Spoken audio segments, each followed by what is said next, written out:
ಬೆಂಗಳೂರಿನಲ್ಲಿ ಸಿಗೋ ವಸ್ತುಗಳಲ್ಲಿ ಅಸಲಿ ಯಾವುದು ನಕಲಿ ಯಾವುದು ಅಂತ ಗುರುತಿಸೋಕೆ ಆಗಲ್ಲ. ಆ ರೀತಿ ನಕಲಿ ವಸ್ತುಗಳು ಇಲ್ಲಿ ತಯಾರಾಗ್ತಿವೆ. ಅದು ನಾವು ತಿನ್ನೋ ಆಹಾರ ಅಷ್ಟೇ ಅಲ್ಲ, ನಾವು ಬಳಸೋ ವಸ್ತುಗಳು ಕೂಡ. ಈ ರೀತಿ ನಕಲಿ ವಸ್ತುಗಳು ಅಸಲಿ ಹೆಸರಲ್ಲಿ ತಯಾರಾದಾಗ ಅವು ನಮ್ಮ ಆರೋಗ್ಯಕ್ಕೆ ಅಪಾಯ ತಂದೊಡ್ಡುತ್ತೆ. ಕೊಂಚ ಯಾಮಾರಿದ್ರೂ ಆಸ್ಪತ್ರೆಯ ವನವಾಸ ತಪ್ಪಿದ್ದಲ್ಲ. ಇದೆಲ್ಲ ಯಾಕೆ ಹೇಳ್ತಾ ಇದೀವಿ ಅಂದ್ರೆ, ನಗರದಲ್ಲಿ ಮತ್ತೊಂದು ನಕಲಿ ದಂಧೆ ಶುರುವಾಗಿತ್ತು. ಪ್ರತಿಷ್ಠಿತ ಬ್ರ್ಯಾಂಡ್ಗಳ ನಕಲಿ ವಸ್ತುಗಳನ್ನ ತಯಾರಿಸಿ ಜನರಿಗೆ ಮಾರಾಟ ಮಾಡೋ ಮುಖಾಂತರ ವಂಚನೆ ಮಾಡ್ತಿತ್ತು. ಇಂಥ ದೊಡ್ಡ ಜಾಲವೊಂದರ ಕಳ್ಳಾಟವನ್ನ ಸಿಸಿಬಿ ಪಡೆ ಬಯಲಿಗೆ ತಂದಿದೆ. ಅಷ್ಟಕ್ಕೂ ಆ ಗ್ಯಾಂಗ್ ತಯಾರು ಮಾಡ್ತಾ ಇದ್ದ ನಕಲಿ ವಸ್ತುಗಳು ಏನು, ಹೇಗಿತ್ತು ಅವರ ಜಾಲ ಅನ್ನೋದನ್ನ ಹೇಳ್ತೀವಿ ಇವತ್ತಿನ ಹುಷಾರ್ ಬೆಂಗಳೂರಿನಲ್ಲಿ.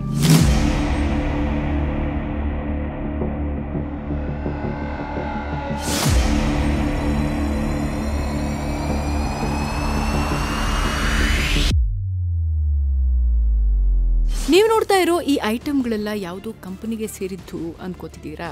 ಮಾರ್ಕೆಟ್ ಅಲ್ಲಿ ಸಿಗೋ ಈ ಐಟಮ್ಗಳನ್ನ ಖರೀದಿ ಮಾಡಿ ಮನೆಗೂ ತಗೊಂಡು ಹೋಗಿರ್ತೀರಾ. ಆದ್ರೆ ಈ ಐಟಮ್ಗಳೆಲ್ಲ ಒರಿಜಿನಲ್ ಅಲ್ಲ, ಒರಿಜಿನಲ್ ತರಾನೇ ಕಾಣೋ ಡೂಪ್ಲಿಕೇಟ್. ಕಂಪನಿಗಳ ಹೆಸರಿರೋ ಸ್ಟಿಕ್ಕರ್ಗಳನ್ನ ಬಳಸಿ ಯಾವುದೋ ಗೋಡೌನ್ ನಲ್ಲಿ ತಯಾರಾದ ಐಟಮ್ಗಳಿವು. ಬಜಾರ್ನಲ್ಲಿ ಅಸಲಿ ವಸ್ತುಗಳ ಬೆಲೆಗಿಂತ ಕಡಿಮೆ ಹಣಕ್ಕೆ ಬಿಕರಿ ಆಗ್ತಾ ಇರೋ ಪ್ರತಿಷ್ಠಿತ ಕಂಪನಿಗಳ ಈ ವಸ್ತುಗಳು ಅಕ್ಷರಶಃ ನಕಲಿ. ಇಂಥ ನಕಲಿ ಐಟಮ್ ತಯಾರಿಸೋಕೆ ಅಂತಾನೆ ಬೆಂಗಳೂರಿನಲ್ಲಿ ಅನೇಕ ಜಾಲಗಳಿವೆ. ಅದರಲ್ಲೊಂದು ಜಾಲ ಈಗ ಪೊಲೀಸರ ಕೈಗೆ ತಗಲು ಹಾಕೊಂಡಿದೆ.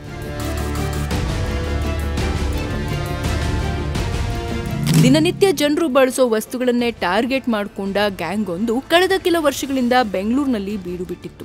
ಜೊತೆಗೆ ವ್ಯವಸ್ಥಿತವಾಗಿ ನಕಲಿ ವಸ್ತುಗಳ ಮಾರಾಟ ಮಾಡ್ತಿತ್ತು. ಸದ್ಯ ಈ ಗ್ಯಾಂಗ್ ಅನ್ನ ಈಗ ಸಿಸಿಬಿ ಪೊಲೀಸರು ಬಲೆಗೆ ಕೆಡವಿದ್ದಾರೆ. ಅದರಲ್ಲಿ ಶಿವಪಾಟೀಲ್, ದೌಲತ್ ಸಿಂಗ್ ಹಾಗೂ ಶುಭಂ ಎಂಬ 3 ಆರೋಪಿಗಳನ್ನ ಬಂಧಿಸಿ ಜೈಲ್ಗಟ್ಟಿದ್ದಾರೆ. ಮೂಲತಃ ಉತ್ತರ ಭಾರತದ ಈ ಆರೋಪಿಗಳು ಹಲವು ವರ್ಷಗಳ ಹಿಂದೆ ಬೆಂಗಳೂರಿಗೆ ಬಂದಿದ್ರು. ಈ ವೇಳೆ ಕಂಪನಿಗಳ ಐಟಂಗಳನ್ನ ನಕಲಿ ಮಾಡೋದ್ರಲ್ಲೇ ಕುಖ್ಯಾತಿ ಹೊಂದಿದ್ದ ಮಹೇಶ್ ಗಾಂಧಿ ಎಂಬಾತನ ಬಳಿ ಒಂದಿಷ್ಟು ವರ್ಷ ಕೆಲಸ ಮಾಡಿದ್ರು. ಈ ವೇಳೆ ವಸ್ತುಗಳ ನಕಲಿ ಮಾಡೋ ಅಸಲಿ ಕೆಲಸ ಕಲಿತ ಇವರು ಬಳಿಕ ತಮ್ಮದೇ ಆದ ವ್ಯವಸ್ಥಿತ ಜಾಲ ತೆರೆದಿದ್ರು. ಬಳಿಕ ಆವಲಹಳ್ಳಿ ಪೊಲೀಸ್ ಠಾಣೆ ವ್ಯಾಪ್ತಿಯ ಮತ್ತು ರಾಮಪುರ ಬಿದ್ರಹಳ್ಳಿಯಲ್ಲಿ ಫ್ಯಾಕ್ಟರಿ ಕೂಡ ಓಪನ್ ಮಾಡಿ ಅಲ್ಲಿ ಪ್ರತಿಷ್ಠಿತ ಕಂಪನಿಗಳ ವಸ್ತುಗಳಾದ ಲೈಸಾಲ್, ಹಾರ್ಪಿಕ್, ಕೊಲಿನ್ ಕ್ಲೀನರ್ಗಳು, Surf Excel, Vim liquid, Lifebuoy hand wash, Rin, Wheel detergent ಪೌಡರ್ಗಳು, 3 ರೋಸಸ್, ಬ್ರೂಕ್ ಬಾಂಡ್ ಟೀ ಪೌಡರ್ಗಳನ್ನೇ ಹೋಲುವ ನಕಲಿ ವಸ್ತುಗಳನ್ನ ತಯಾರು ಮಾಡಿ ಮಾರಾಟ ಮಾಡ್ತಿದ್ರು. ಇದರಲ್ಲಿ ಶಿವ ಪಾಟೀಲ್ ನಕಲಿ ವಸ್ತುಗಳ ತಯಾರಿಕೆ ಮಾಡ್ತಿದ್ರೆ, ದೌಲತ್ ಸಿಂಗ್ ಅದರ ಡಿಸ್ಟ್ರಿಬ್ಯೂಷನ್ ನೋಡ್ಕೋತಿದ್ದ.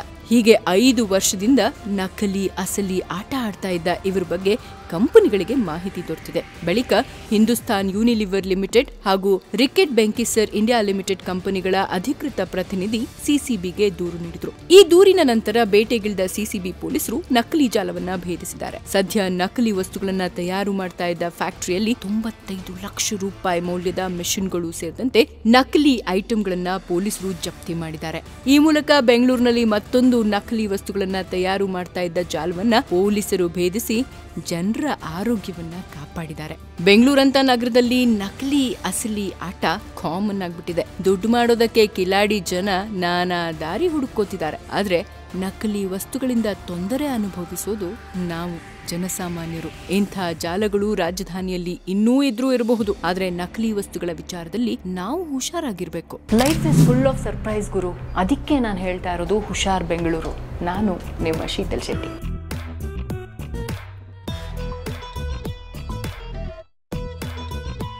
ಹುಷಾರ್.